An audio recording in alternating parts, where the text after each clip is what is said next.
நம்மில் எம்ஜிஆர், நமக்காக இதய தெய்வம் புரட்சி தலைவி அம்மா இருவரும் தெய்வங்களை வணங்கி இன்றைய பொழுது, அதாவது சமீபத்தில் நம்முடைய விருதுநகர் சிங்கம் அண்ணன் ராஜேந்திர பாலாஜி அவர்கள் பீகார் சம்பவத்தில் காங்கிரஸ் கட்சியை கலைச்சிட்டு காங்கிரஸ்காரங்க போயிடலான்னு சொல்லியிருந்தாங்க. அதுக்கு அண்ணன் செல்வ பெருந்தகை அவர்கள் காங்கிரஸ் கட்சியை பத்தி உங்களுக்கு என்ன தெரியும்னு சொல்லி கேட்டிருந்தாங்க. அதாவது காங்கிரஸ் கட்சியை பத்தி முதல்ல உங்களுக்கு என்ன தெரியும் அண்ணன் செல்வ பெருந்தகை அவர்களே?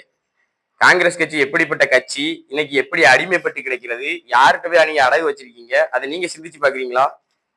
பெருந்தலைவர் காமராஜர் அவர்களை எப்படிலாம் இழிவுபடுத்தினாங்க, அம்மா இந்திரா காந்தி அம்மையார் அவர்களை கல்ல கொண்டு எரிஞ்சு அவருடைய உடலில் வந்த ரத்தத்தை எப்படிலாம் கொச்சமா பேசினாங்க, இன்னும் என்னென்னலாமோ பண்ணாங்க. ரீசெண்டா இப்ப கூட பெருந்தலைவர் காமராஜர் அவர்களுக்கு ஏசி போட்டு கொடுத்தாரு கருணாநிதி.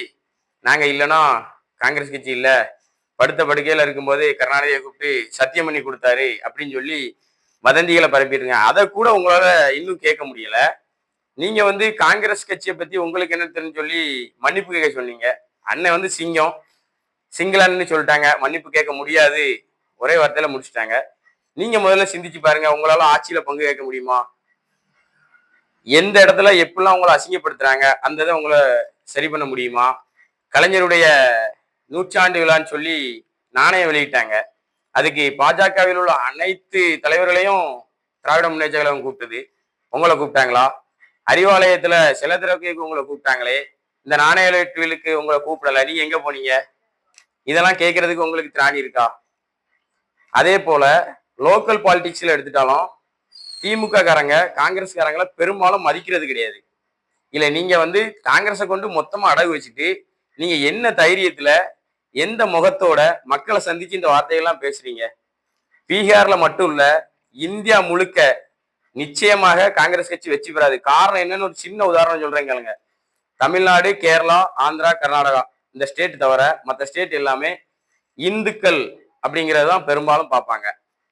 தமிழ்நாட்டுல ஐயா உதயநிதி ஸ்டாலின் உட்பட அனைவருமே நான் சனாதனத்தை அழிச்சிருவேன், இந்து மதத்தை அடியோடு அழிச்சிருவேன் அப்படின்னு சொல்லி இங்க பேட்டி கொடுத்துருவாங்க. இப்போ இதை இங்கிலீஷ் பேப்பர்ல எல்லாம் தெளிவா எழுதி இந்தியா பூரா பரப்பிடுவாங்க. இப்போ இந்தியா ஃபுல்லா இது போகும்போது நீங்க இந்தியா கூட்டணியை வச்சு அங்க போய் ஓட்டு கேட்பீங்க. அப்போ பிஜேபி இதை முன்ன எடுக்காவிட்டாலும் அங்க உள்ள மக்கள் இதைத்தான் பார்ப்பாங்க. என்ன பார்ப்பாங்க? இந்து விரோதிகள், திமுக கூட இவங்க கூட்டணி வச்சிருக்காங்க, இவங்களுக்கு நம்ம ஓட்டு போடக்கூடாது. இந்த நிலைதான் அனைத்து இடங்களிலும் இருக்கு. அனைத்து இடங்களிலும் இப்படித்தான் நடக்கும். இனிமே வரக்கூடிய காலகட்டங்களில காங்கிரஸ் கட்சி இல்லாமல் போய்விடும். நீங்கள் தயவு செய்து அதிமுகவை பத்தி விமர்சனம் பண்ண நிப்பாட்டுங்க. நீங்க பேசுவதற்கு தகுதியே கிடையாது. அதிமுகவை பேசுவதற்கு ஒரு தகுதி வேணும். அது காங்கிரஸ் கட்சிக்காரங்களுக்கு துப்புரவு கிடையாது. கட்சியை அடவு வச்சிட்டீங்களே. நீங்க எங்களை பேச உங்களுக்கு ஒரு சின்ன கடுகுமணி அளவு கூட உங்களுக்கு அருகதை கிடையாது. தயவு செய்து சிந்தித்து பார்த்து செயல்படுங்கள். அனைத்து இந்திய அண்ணா திராவிட முன்னேற்ற கழகத்தில் ஒரு தொண்டனை பத்தி நீங்கள் பேசினால் கூட நிச்சயமாக அவர்களுக்கு பதில் சொல்லி ஆக வேண்டிய சூழ்நிலை இருக்கும். காரணம் என்னவென்றால் காங்கிரஸ் கட்சியினுடைய யாருக்கும் அந்த தகுதி இல்லை.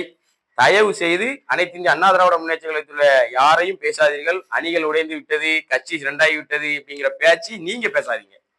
யார் பேச வேண்டுமானாலும் பேசலாம். காங்கிரஸ் கட்சிக்காரர்களுக்கு அதுல 1% கூட தகுதி இல்லை. தயவு செய்து பேசாதீர்கள் என்று சொல்லி, மேலும் இந்த பதிவின் மூலமாக உங்களுக்கு சொல்ல வேண்டியது என்னென்றால், அண்ணன் ராஜேந்திர பாலாஜி அவர்களை மன்னிப்பு கேட்க சொன்னீர்கள்.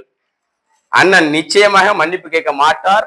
காங்கிரஸ் கட்சியை விமர்சித்துக் கொண்டுதான் இருப்பார், நீங்கள் எங்களை விமர்சனம் செய்யும் வரை.